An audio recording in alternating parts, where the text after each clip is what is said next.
नमस्कार फ्रेंड्स, स्वागत है आपका हमारे YouTube channel home science BMA पर। फ्रेंड्स, आज इस वीडियो में हम देखेंगे BA सेकंड सेमेस्टर का पार्ट A।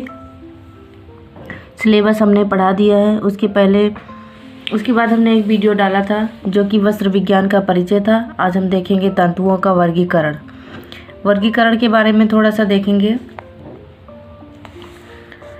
प्राचीन काल से ही वस्त्रों का निर्माण ऐसे तंतुओं से होता आया है जिनका मूल स्रोत प्रकृति ही रहा है। पहले वस्त्रों का निर्माण कैसे होता था? जो भी प्राकृतिक वस्तुएं थी उनसे वस्त्रों का निर्माण होता था, लेकिन समय जैसे जैसे बीतता गया वैसे ही मानव निर्मित रेशे का निर्माण हुआ तथा अब मानव निर्मित रेशे बनने लगे। नहीं तो पहले जो रेशे बनते थे इनमें से कुछ प्राकृतिक तंतु पेड़ों से, कुछ जानवरों से तथा कुछ कीड़े मकोड़े आदि से प्राप्त किए जाते थे। ये प्रकृति प्रदत्त रेशे होते हैं तथा वस्त्र निर्माण के लिए अति उत्तम होते हैं। धीरे धीरे वस्त्र निर्माण कला में अत्यधिक उन्नति होती गई तथा विज्ञान की उन्नति के साथ ऐसे तंतुओं का प्रयोग किया जाने लगा जिन्हें केवल ऑक्सीजन, हाइड्रोजन, नाइट्रोजन आदि का प्रयोग करके ही रासायनिक विधि से तथा यंत्रों के द्वारा तैयार किया जाता है। इन कृत्रिम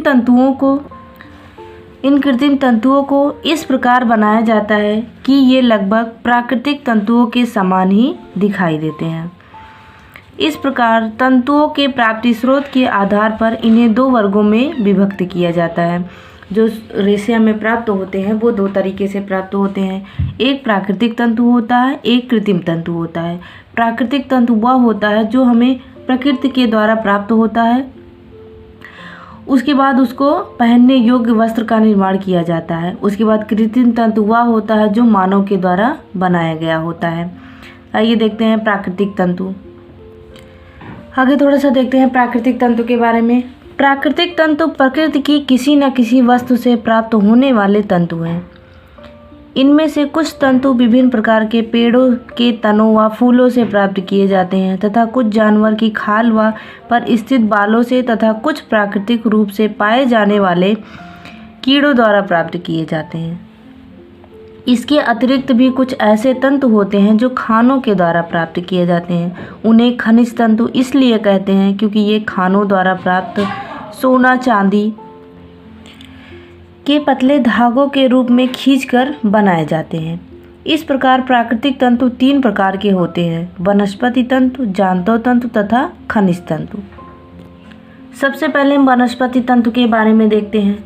वनस्पति जगत से प्राप्त होने वाले प्रकृति जनित रेशों का वनस्पति रेशों के अंतर्गत अध्ययन किया जाता है। इनकी रचना में मुख्य भाग सेलुलोज का होता है, अतः इनको सेलुलोज फाइबर भी कहा जाता है। वनस्पति तंतु को मुख्य रूप से दो भागों में बांटा जाता है, एक बीज वाले तंतु तथा एक तने वाले तंतु। इस तरीके से वनस्पति तंतु के प्रकार में बीज वाले तने जो तंतु होते हैं वो कपास होते हैं तथा तने वाले जो तंतु होते हैं वो लिनन, जूट तथा हिम्प होते हैं। तो इस तरीके से वनस्पति तंतु मुख्य रूप से चार प्रकार के हो गए: एक बीज वाले तंतु, कपास तथा तने वाले तंतु में लिनन, जूट और हिम्प हो गया। बीज वाले तंतु में देखते हैं कपास। वनस्पति में कुछ पेड़ ऐसे होते हैं जिनको बीजों से तंतुओं की प्राप्ति होती है। पेड़ में बीज या कोए के चारों ओर तंतु चिपकी अवस्था में पाए जाते हैं, जैसे कपास का एक फूल होता है, उसमें से हमें रुई प्राप्त होती है। उन्हीं रुइयों से कपास के वस्त्र बनाए जाते हैं। इन बीजों या कोओं को एकत्र करके उसमें से तंतुओं को निकाल दिया जाता है। इसमें क्या होता है? कपास। यह तंतु कपास के पौधे से प्राप्त किया जाता है। कपास के पौधों में जब फूल झड़ जाते हैं तब कोए निकल आते हैं। कपास के बीज के चारों ओर इनके तंतु चिपके रहते हैं तथा बीज को पूरा ढके रहते हैं। इस तरीके से इसमें इतना ही, बाकी आगे हम कपास का पूरा प्रोसेस बताएंगे। उसके बाद देखते हैं कुछ तने वाले रेशे। तने वाले रेशों में वनस्पति में कुछ पेड़ ऐसे होते हैं जिनके तने से तंतु प्राप्त किए जाते हैं। पौधों के तने पर विभिन्न प्रकार की प्रक्रियाएं करके उसमें से तंतुओं को खींचकर निकाल लिया जाता है, जैसे लिनन, जूट, हेम्प आदि। लिनन में देखें, यह तंतु फ्लैक्स नामक पौधे के तने या डंठल से प्राप्त किया जाता है। लिनन का तंतु जिस पौधे से प्राप्त किया जाता है उसका नाम क्या होता है? फ्लैक्स नामक। फ्लैक्स पौधा शीतोष्ण जलवायु व नमी वाले स्थानों पर पैदा होता है। इसके पौधों की लंबाई 40 से 60 तक होती है। इसका तना सीधा व बेलनाकार होता है। इसी कारण इसका जो रेशा होता है वो लंबा होता है। इस पर नीले व पीले रंग के फूल लगते हैं। उसके बाद अगला देखते हैं जूट। यह तंतु जूट के पौधे से प्राप्त किया जाता है। जूट एक बहुत ही सस्ता तंतु होता है। इसका पौधा 5 से 12 फीट का होता है।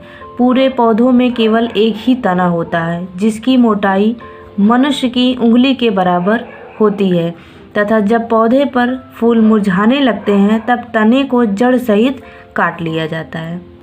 उसके बाद अगला देखते हैं हेम्प। हेम्प का तंतु भी एक प्रकार के पौधे से प्राप्त किया जाता है। इसका प्रयोग अत्यंत सीमित मात्रा में होता है। कारण यह है कि वस्त्रोपयोगी तंतुओं में जिन गुण का होना चाहिए या आवश्यक होता है उन गुणों का इसमें कमी या अभाव पाया जाता है। यही कारण है कि हेम्प का प्रयोग वस्त्रों को बनाने के लिए नहीं किया जाता है। इस तरीके से वनस्पति तंत्र में आपने बीज वाले में कपास देखा और तने वाले में लिनन, जूट और हेम्प देखा। इसका पूरा प्रोसेस हम आगे के चैप्टर में बताएंगे। अब अगला हम देखेंगे जांतो तंतु। जांतो तंतु पशुओं के खाल व कीड़ों के स्राव से प्राप्त किए जाते हैं। रासायनिक संगठन के मुख्य भाग प्रोटीन का होने के कारण ही इसे प्रोटीन तंतु भी कहा जाता है। यह तंतु 2 प्रकार के होते हैं तथा इन दोनों की तंतुओं की विशेषताएं प्रायः समान होती हैं। दोनों तंतुओं के बारे में देखते हैं। पहला जो तंतु होता है वो ऊन होता है। ऊन को मनुष्य बहुत से जानवरों के शरीर पर बाल पाए जाते हैं। ये बाल उनकी त्वचा पर शीत व बर्फीले स्थानों पर रहने के लिए ही उन्हें अनुकूलता प्रदान करते हैं। बाल उनका शीत से भी बचाव करते हैं। यही कारण है कि ये बहुत ही गर्म रहते हैं, इसीलिए इसको हम बहुत ही सर्दी में प्रयोग करते हैं ताकि खुद को सर्दी से बचा सकें।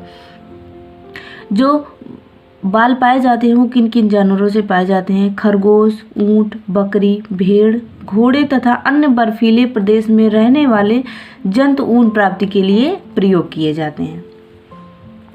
उसके बाद इसमें अगला है रेशम। रेशम भी एक जांतो तंतु होता है। जांतो तंतुओं में कीड़ों द्वारा प्राप्त तंतु रेशम का प्रयोग वस्त्रोद्योग में अत्यधिक पुराना व महत्वपूर्ण है। रेशम के तंतु अपनी प्राकृतिक सौंदर्य व चिकनाहट के लिए काफ़ी पसंद किए जाते हैं। रेशम का कीड़ा शहतूत की पत्तियों पर पाला जाता है तथा अंडे से कीड़ा बनने तक की स्थिति में यह 4 अवस्थाओं से होकर के गुजरता है। इन 4 अवस्थाओं से गुजरने के बाद ही हमें रेशम के रेशे प्राप्त होते हैं, जैसे अंडा से लार्वा, लार्वा से प्यूपा तथा प्यूपा से कीड़ा। तो इस तरीके से आपने देखा। अब हम देखते हैं खनिज तंतु। कुछ तंतु खानों से प्राप्त किए जाते हैं, इसीलिए इन्हें खनिज तंतु कहा जाता है।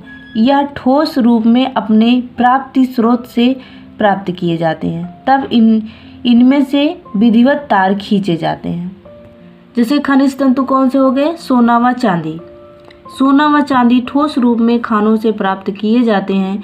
इन धातुओं को गर्म करके उनमें से अविरल व महीन तार खींचकर तंतु बना लिए जाते हैं। उसके बाद तंतु बनाने के बाद उसको क्या किया जाता है? वस्त्रों पर कढ़ाई का काम किया जाता है। जिन वस्त्रों पे सोना व चांदी के तंतु का कढ़ाई का प्रयोग किया जाता है वे वस्त्र बहुत ही भारी तथा बहुत ही आकर्षक होते हैं।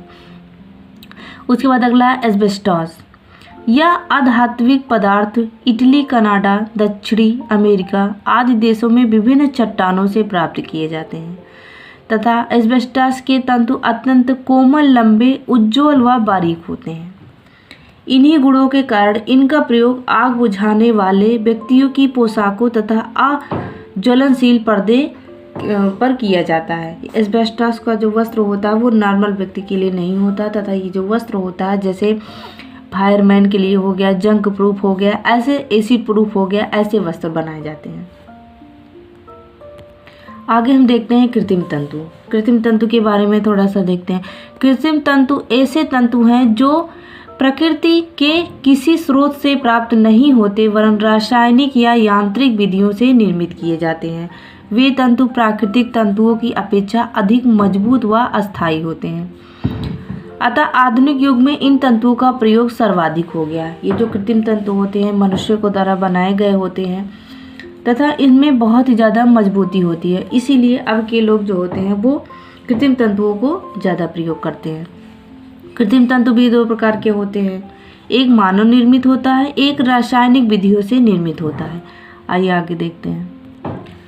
मानव द्वारा निर्मित तंतु, ये जो मानव द्वारा निर्मित तंतु होता है ये कैसे होता है? मानवकृत तंतुओं के निर्माण के लिए लकड़ी या बांस की लुगदी व कपास को रासायनिक प्रक्रियाओं द्वारा घोल में परिवर्तित कर लिया जाता है। उसके बाद इस घोल को बारीक छिद्रों वाली स्पिनरेट से होकर के गुजरता है।